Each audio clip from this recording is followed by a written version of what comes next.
see. I can't lose. No reality where I lose. Ever. Today is June 22nd, Monday, 2026. Day 173 of the 100 push-up, 100 squat progressive challenge for a year. We got a little over a week left in June. We're doing 150 push-up, 150 squat every single day for this month of June. Then from next month, we're doing 160 push-up, 160 squat every single day for the month of July. You can't do this, but I can do it, and I'll keep doing it. Let's go. And they've given him Ethan Ewing, a guy who is literally known for taking the undefeated record away from people. So Farid Basharat, 15-0, undefeated, but his next fight is against a guy who is known for taking people's undefeated records. So we're going to have to see if Farid Basharat can somehow protect his. Then we've got Nurullah Aliyev, aka Khabib 2.0. Now Nurullah Aliyev had a big decision run in the regional scene. Got to finish on the contender series, but so far in the UFC, you've only had 3 straight decisions in the UFC.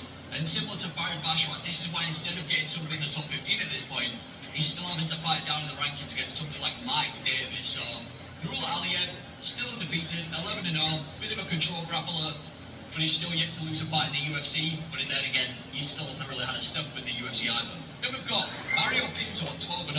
Now Mario Pinto got a finish on the contender series, brutally knocked out Austin Lane in his debut, another NFL player. He smashed Denise in Brazil, and then he's got a bit of an underwhelming decision with Felipe Franco so far. Still yet to fight a single ranked opponent, but still classes one of the better heavyweight prospects. 12-0, undefeated, yet to lose a fight. And considering he's in the heavyweight division, which is a pretty bad division up, this guy's love it. Then we've got Baisango Susakaev, also at 12-0. Now Susakaev got a finish on the contender series to get his foot in the UFC, and only 5 days later making it one of the quickest turnarounds in history. He then gets a call to fight on the Chimaev versus DDP card against Eric Nolan, and he does a good job, and he finishes Eric Nolan by submission. He then gets a good knockout over Eric McConaughey, a submission over Jordan Santos, and now he remains undefeated at 12-0. Then we've got one of the most forgotten about undefeated fighters in the non-human, everyone look at it, rankings. And I think that neither will be perfect, but it'll get us closer. And I actually, the rankings that are going to come out on Monday, I think make a lot more sense. I think you're going to have a lot of people who are going to complain and argue and go, oh, that's not right. We'll see how it plays out over the first year. We still don't know exactly what it's going to look like, but clearly we're going to see a major change. And of course, we'll be here to report on it, so make sure you have those notifications turned on. Next, we'll move on to the fight night headliner between Manel Kape and Kyoji Horiguchi. Heading into this fight, Kape decided to take a risk instead of sitting out and waiting for a title shot. Oh man, did it pay off.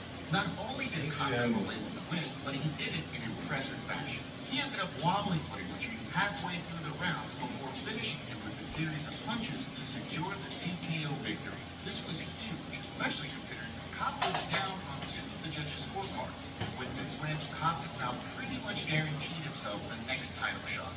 During the post-fight press conference, he talked about Alexandre Pantoja likely being next for the belt, and said he doesn't mind waiting. He even hinted at wrestling, so could we see Kape look to join RAF while he waits for the title shot? That would be pretty cool. It was enough. Even last time when I fight with Round, it was enough. Everything what I'm doing, KG, it was enough, because I delivered the spectacular.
I dropped was That was probably before the fifth one, and he had landed some really clean shots. He could probably sense that I was in trouble and hurt, and I think that fact made him dump everything because it was his last chance to take me out, and he almost did take me out.